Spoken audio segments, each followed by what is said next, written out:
welcome to the GC Sunscast. We're back for another episode. This is the Gold Coast Suns fan show by fans for the fans. My name is Shane, I'm your host, and joining me on the line is Tom. Welcome, Tom. G'day, Shane. How are you, mate? Yeah, good. Thanks for joining us. You've been working hard again with all these player profiles, and fans are loving it still.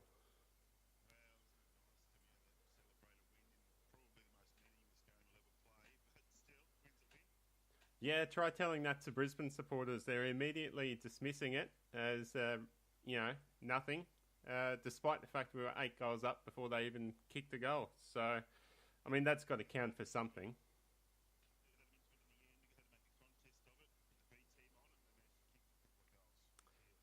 All right, well, we've got a big show lined up today. We're going to talk about the preseason games, the injuries that have come out of it, a suspension as well.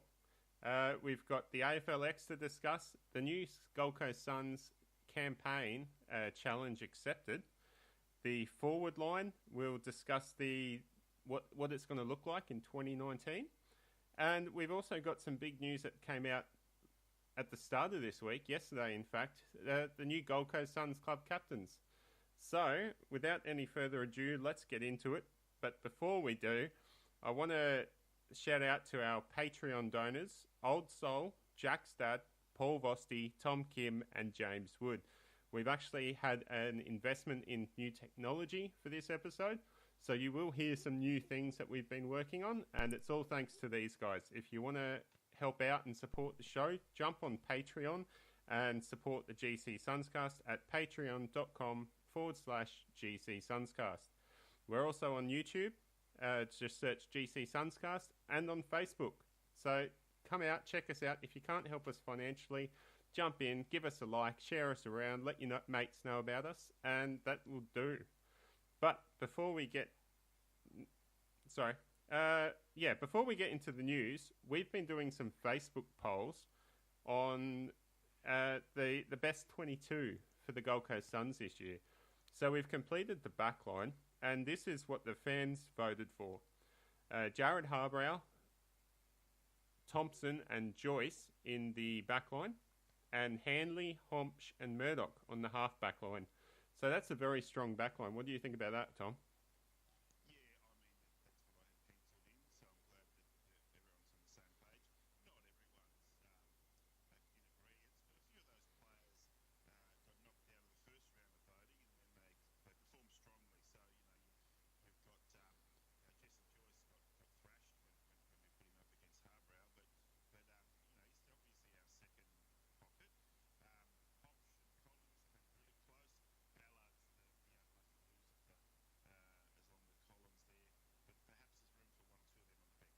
Yeah, we'll definitely look at trying to fit them onto the bench at some point. They're valuable members of the Suns team. At the moment, we're working through the forward line, and it's very, very close with a lot of the polls. At this stage, we've got Wright and Day in the spine, and Isaac Rankin beat out Ben Ainsworth for that first forward pocket. Whether Ainsworth gets a chance in the forward line later on or in the midfield is yet to be determined. But right now, we've got Alex Sexton and Jack Martin on the right half forward flank. It's currently at 50-50. So the poll ends at about 12 o'clock, I think, tomorrow. So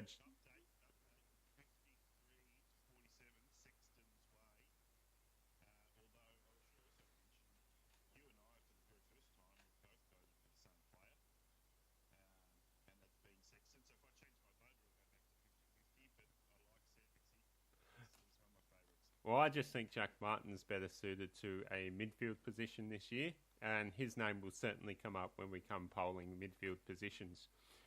Anyway, let's get into the news, and the first bit of news is this. I'm delighted to announce that our captains for season 2019 is David Swallow and Jared Witts. Congratulations. I'm delighted to announce... So, that's the first bit of technology improvement that we've had for the show. And also, he's delighted. That was Mark Evans discussing the announcement of Jared Witts and David Swallow to the media as our club captains. So, a bit of a surprise there. What's your take on it? I picked Witts right from the start.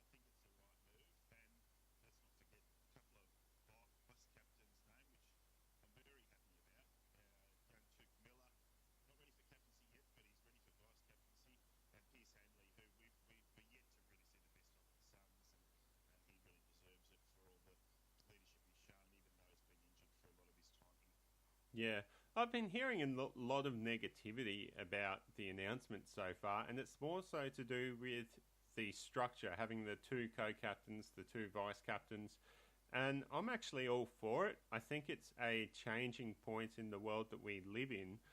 Everyone's lives these days are so hectic and so rushed that, you know, it's a lot to take on, and it's no different for an elite level AFL footballer, you know, in their mid to early 20s. So sharing the load as a captain just seems like the right move for the club and for the players. You know, sharing that responsibility with Wits and Swallow, I think, is great for them. You know, there will be times when Handley or Tuke Miller might have to step in as captain, and they're going to share that load around. So it's not just one player, and it's not going to be just two players. It's going to be the whole leadership group. And as far as Swallow and Wits, they're two of our most experienced captains. And furthermore, in that press conference, Stuart Dew answered a question from the media saying that Jared Witts was one of the few first players last year to come into his office and say, all right, I want to be here long term. How can we turn this club around? What do I have to do? Who can we get on board? So he showed how devoted he was as early as last year. David Swallow's devoted. Both these two players have signed on long-term contracts. I think they were both 5 years from memory. So it's just a sign that we're getting the players that want to be here. They may not be the most flashiest or the best leadership-wise. I mean, Tuke Miller was certainly a great talker. But these blokes will put everything out on the line when they cross that white line on game day. And that's all you can ask for a captain.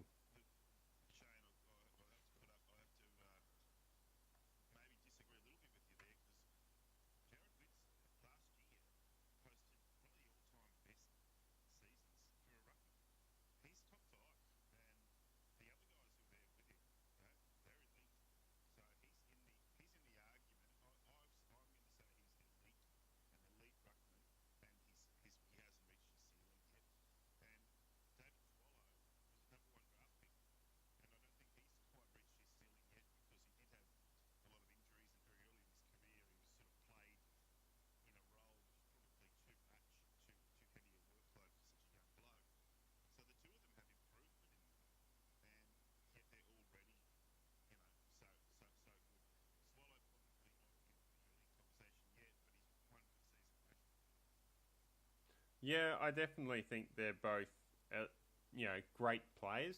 As far as elite, they both need to prove themselves. I mean, Witts is certainly no Grundy, but as you said in your player profile, he's certainly capable of beating Grundy, and he used to back when he was at Collingwood. So it'll just be great to finally see Witts if he can improve and reach that next level. So let's look at the rest of the leadership group.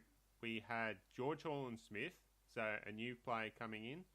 We've also got Alex Sexton for the first time, and Braden Fiorini. So those three are first-time leadership group members. What do you think of that?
Yeah, I'll tell you what. Who I was surprised that isn't in the leadership group is this bloke. Lockie Weller, what a performance! So it's a bit different not seeing Lockie Weller there. Yeah, don't know what's behind that, but I guess you could have a leadership group with 9 players or 10 players or whatever. Look, let's face it, if he's not officially in the leadership group, he's going to be a leader anyway.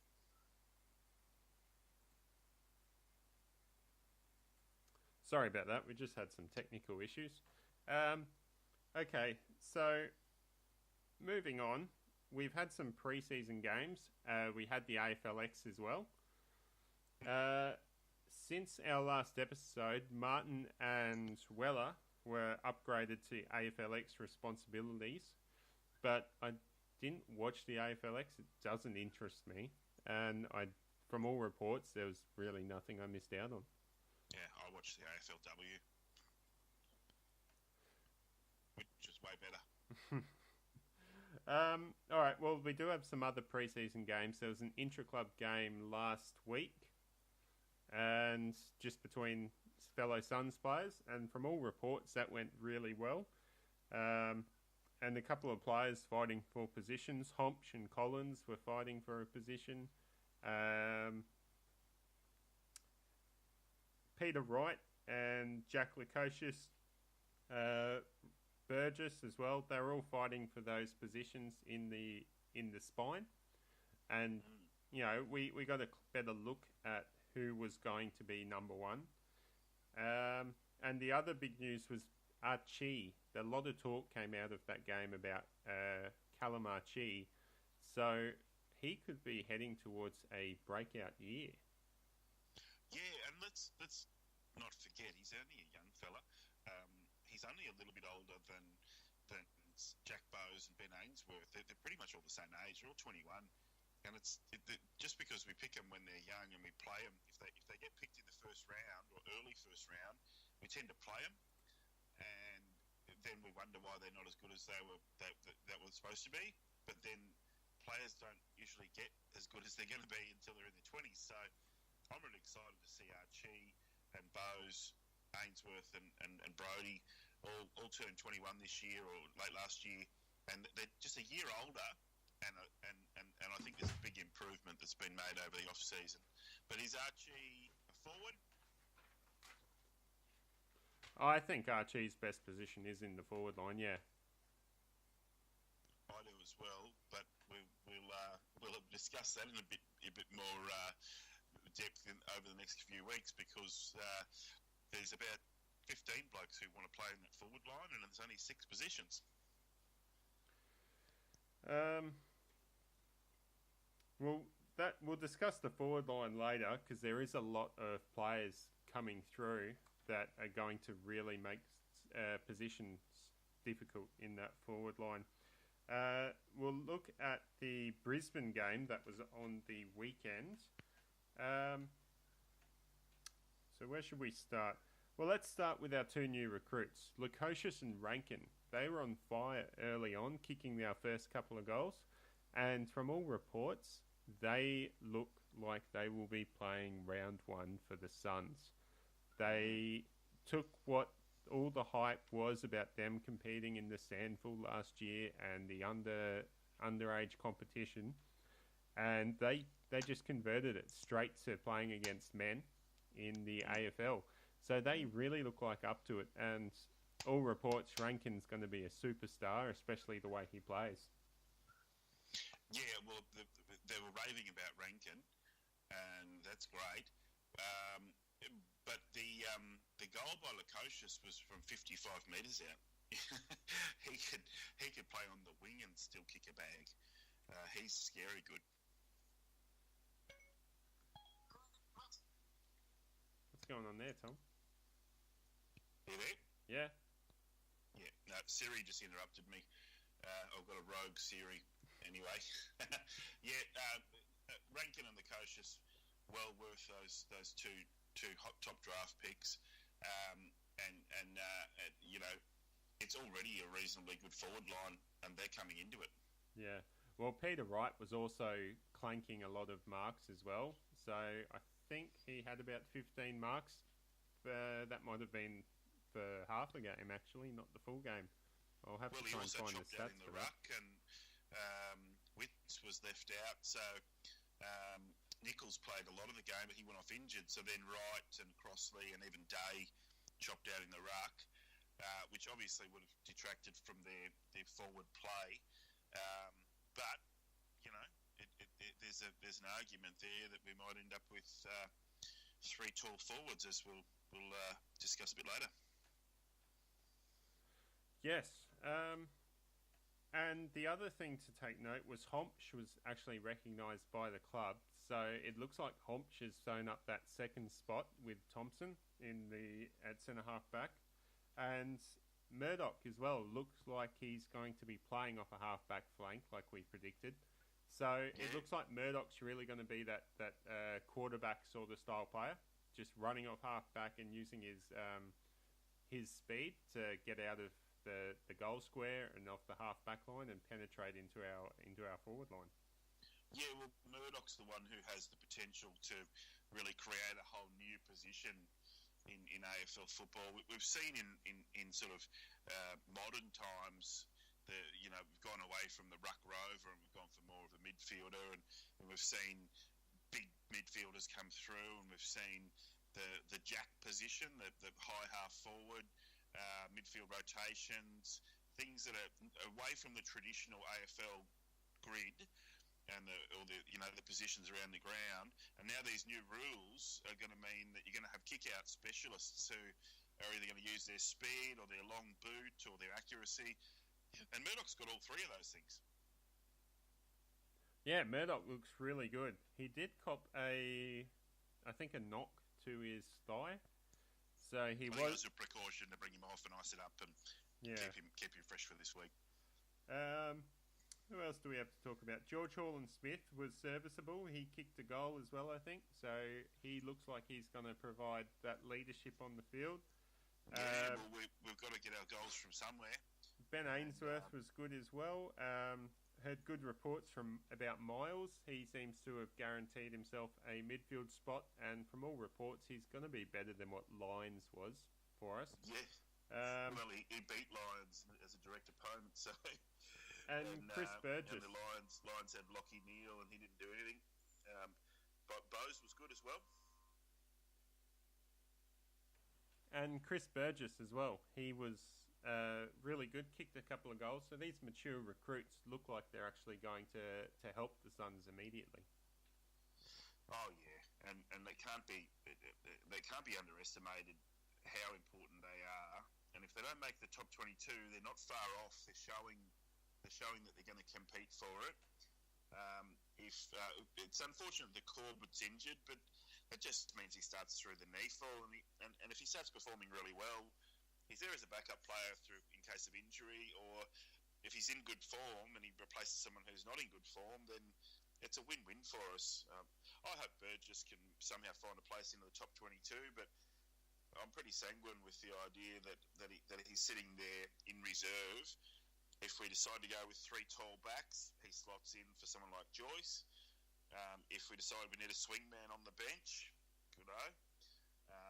I'm very happy about Burgess and of course Collins, who has played AFL football before, so he's no stranger to it. Yeah. Well, we don't have time to talk about everyone that was playing those games. There were a lot of highlights coming through. But let's jump into some of the injury news, because unfortunately we have had some injuries. Now, the first one goes back to the intra-club game where Harrison Wigg suffered an ACL injury, and that rules him out for the season. We have Corbett as well with a knee injury and likely to miss 4 weeks. Ellis has suffered a groin injury and is going to miss 6 weeks. Holman still suffering from his back issue, which is going to give him 3 weeks off. And Schoenfeld has an ankle injury, which is going to hurt him for 6 weeks. And Leslie's also still recovering from that knee surgery he had. So he's predicted to miss about 4 weeks as well.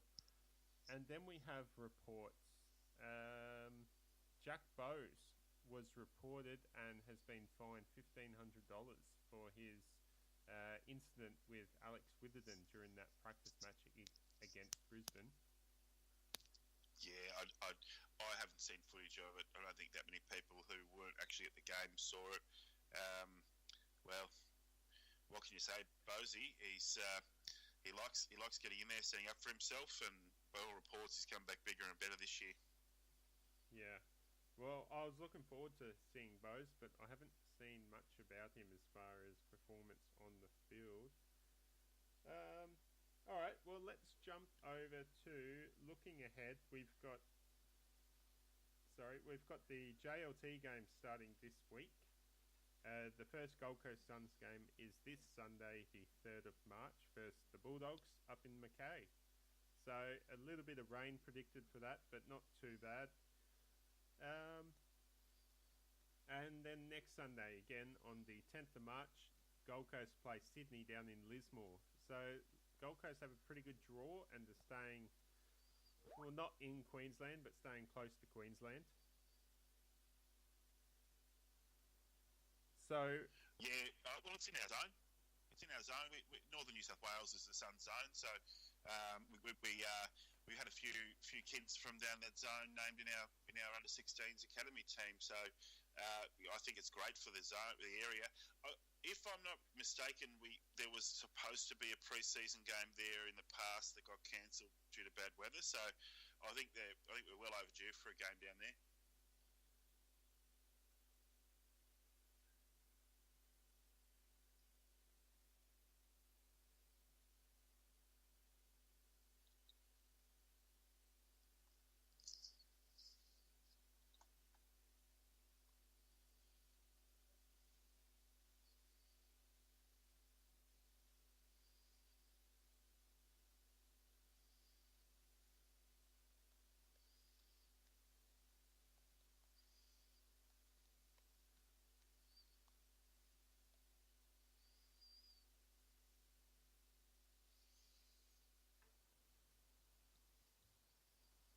it sounds like I had my microphone on mute.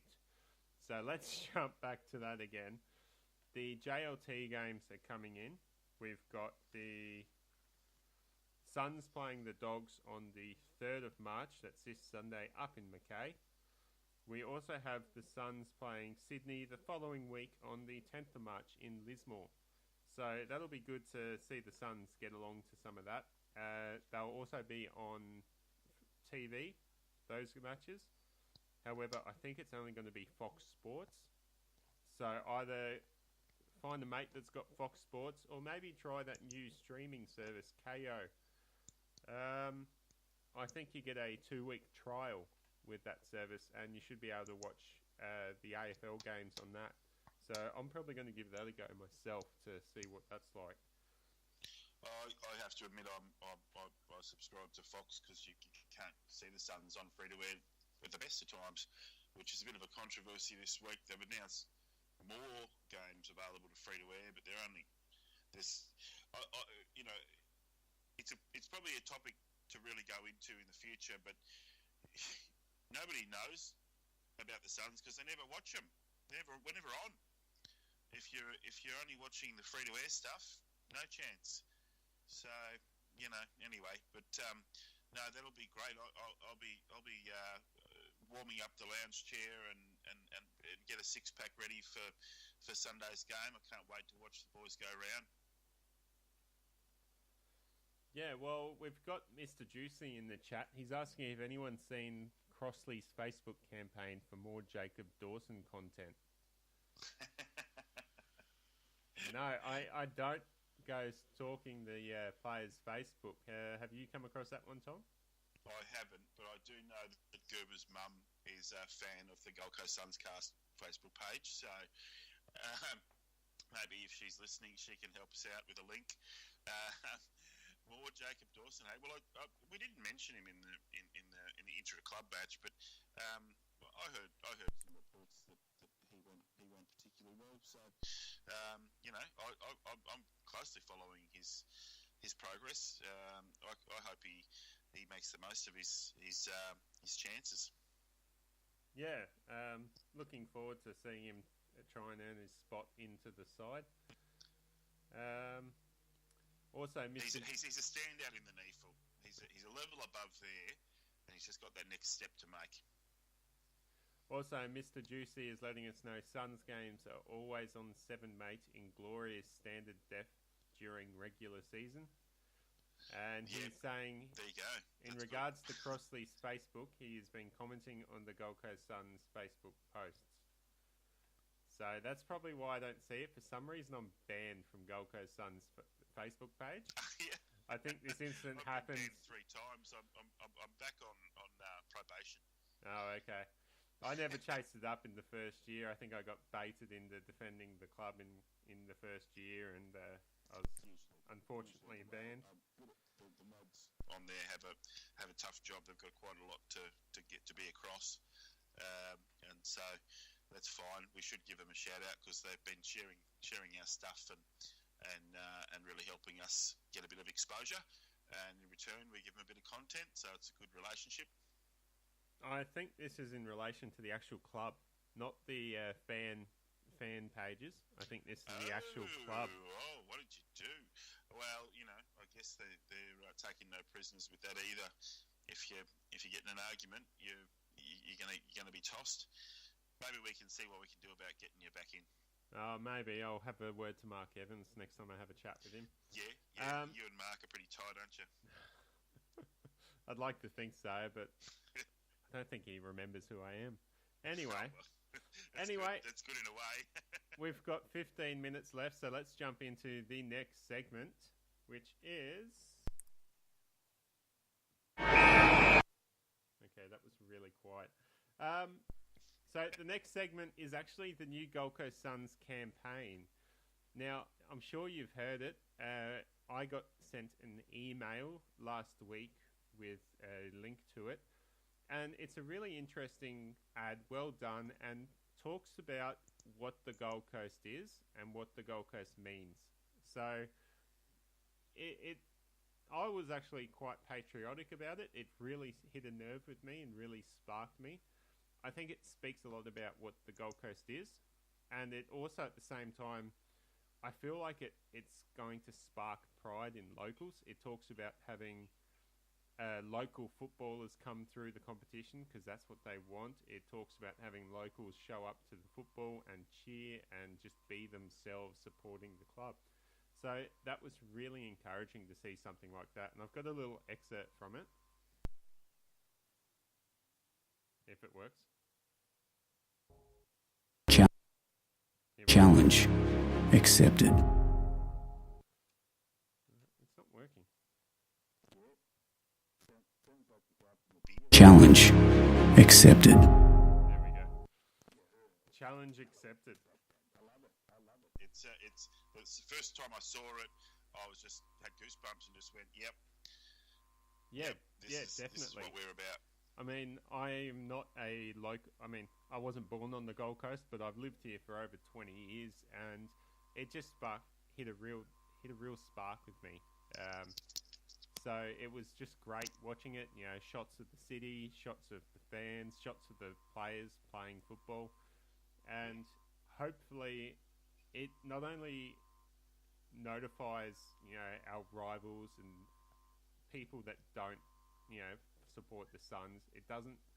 It sort of stands up to them, and at the same time stands up to Suns fans and say, "Hey, come on, support the club. Stand up, support the club," and that's what we're all about.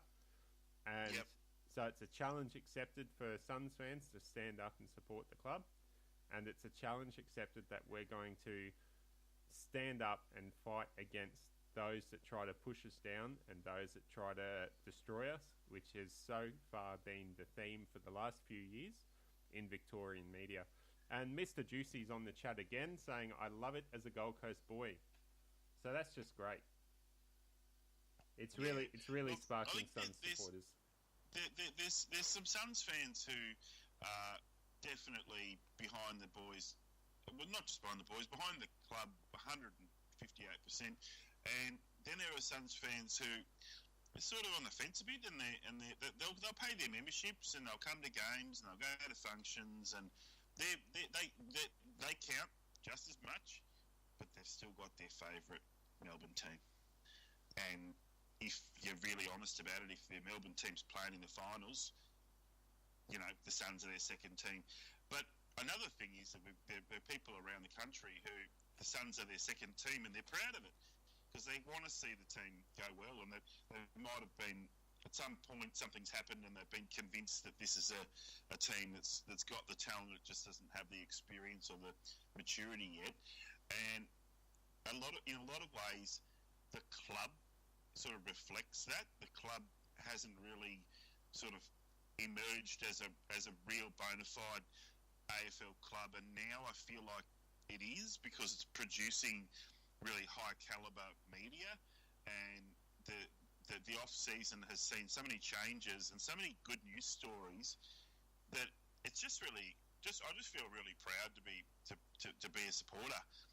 And sometimes you feel like a bit, you sort of cringe at being a Suns supporter, but I just feel, I could wear my jersey down the main street of Wollongabba and not care what anyone says, and maybe a year ago I wouldn't have done that.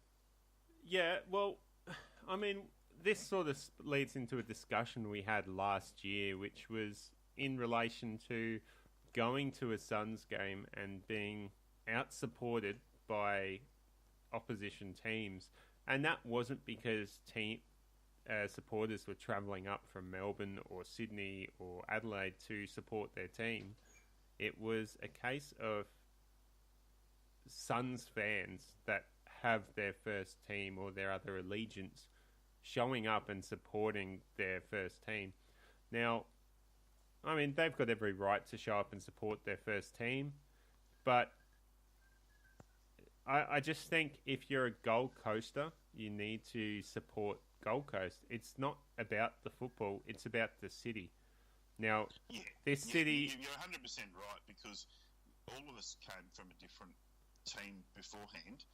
Unless you're 8 years old, you're a new Suns fan, and you've either gotten over your old allegiance, just like you got over your ex-girlfriend when you got married, and to someone different, and then there are people who want both wife and girlfriend. Yeah. It's just got to like I said, it's about supporting the city, not so much the team. The team is an extension of the city, and Gold Coasters need to gather around regardless of who they support and support their city. If they want AFL to stay on the Gold Coast, then there needs to be support for that. They need to show the Gold Coast Suns are their number one team, because that's going to support Gold Coast AFL. Well, look, the one thing I'll say about that, and it's actually two things really, is that they've done it before. The Brisbane Bears started out at Carrara. Those of us who were original Brisbane Bears supporters like me, they took that away from us. And I've also lived in Fitzroy, and I used to be a Lions supporter, obviously, from the Bears angle. And, I got mates who were Fitzroy supporters, and the AFL took their club away from them. And only a few of them became Brisbane Lions supporters. So, the AFL can and will take a club away if it's underperforming. Yeah. All right. Well, that's that segment, and we... Challenge accepted. Accept the challenge. So let's move on to our next segment, which is going to be the forward line. So as we've discussed before, the forward line looks it's very flexible, is the best way I can say it. I mean, we're going to have our spine of Peter Wright, Sam Day, and then you could argue that Ben King could challenge for one of those spots. He did kick a bag of goals several times in the VFL and the schoolboys last year. And then we've got new recruits, Corbett, Burgess and Lukosius as well, that could all play in that spine. Whether we want them to play in that spine is a different discussion point. I personally think those boys are more suited to being a third tall forward, and we'll get to that later. Go down the wormhole of what to do to replace Witt, but we've already been there, and we can always go back there if the worst happens. But if Wright isn't in that forward line for whatever reason, that's when those other guys come into the conversation. I think our polls showed very clearly that Wright and Day are 1 and 2 in that order, and Lukosius is going to have to earn his spot. Yeah. Well, you were talking to me during the week about how you're worried about our ruck stocks with Witts being the number one man and then having to rely on Wright and Day as backup. And you were sort of questioning whether we could play Nichols in the same side. Does Nichols fit in? And, how does that all work, having all those tall players in? Well, I came across a Stuart Dew interview where he actually addresses that. So we'll just have a quick listen to that, and then you can sort of elaborate and tell us what you were thinking. Sure. Witsy does carry the majority of the ruck load, and then we know Pete and even Sam can go through there. So we'll have a look at a little bit of different, structures up forward, but one tall ruckman and two key forwards are still in place for that. Okay, so did you hear that? Yeah. It was a bit quiet. And, I would have thought that'd be the case. So it's great to hear it if it was in doubt. My question is, what happens when Witts is on the bench having a breather for 5 or 10 minutes at the end of every quarter? Some quarters, as you know, they're over before you know it, and the ruckman doesn't really need that much of a rest. But other quarters, especially with lots of stoppages and if there's lots of goals as well, then the ruckman are just knackered, and they can quite often be right out away from forward 50 for quite reasonably large periods of the game. And if there's no one like Day in forward 50 in those times, then we're really short, and there's no targets. I personally think we should have 3 tall forwards and Witts. Yeah, well, I think we should be going something along those lines. When we discuss the preferred 6 for the forward line, I'm going to be pushing my case for a Corbett, Burgess, Lukosius sort of style player at the either in the forward pocket or on the half forward flank, because I think a 3-pronged forward line is always going to be more successful. But before we get to that, Mr. Juicy's being a smarty pants again. He's jumped up and said Nichols would have to not be injured for that. So he does have a point. Nichols hasn't played any football for about 2 years. He keeps getting injured. AFL, look, the big boys from Brisbane knocked him around on the weekend, and he did go into the game with a bit of a niggle. I don't think his AFL career is completely over, but if all things go like they did last year, he's not going to get a look in. So, it's not over, but it sort of is. He's not going to play his way back in. He's just going to have to bide his time, and there may come a game where the selection panel says we need 2 ruckmen, because there are teams that are going in, like Melbourne recruited former Suns academy player Braden Pruce, and he went from being stuck behind Goldstein at North Melbourne. He went to Melbourne where he's stuck behind one of the best. He's better. Like Gawn's better than Goldstein, and yet you got to say Melbourne must have some reason, some carrot. So if we're playing against Melbourne, maybe we do go in with 2 ruckmen. But is Nichols number 2? No, well, I think that's what comes back into it. I don't think Gold Coast has the second ruckman to play, unlike Melbourne, who now has Gawn and Pruce. We'll be using a tall forward or tall defender as a chop out. And at this stage, let's just go over our top 6. We've got less than 5 minutes before we have to end the show. So I've got Peter Wright and Sam Day at full forward and centre half forward, and that's what's been voted on our Facebook pages.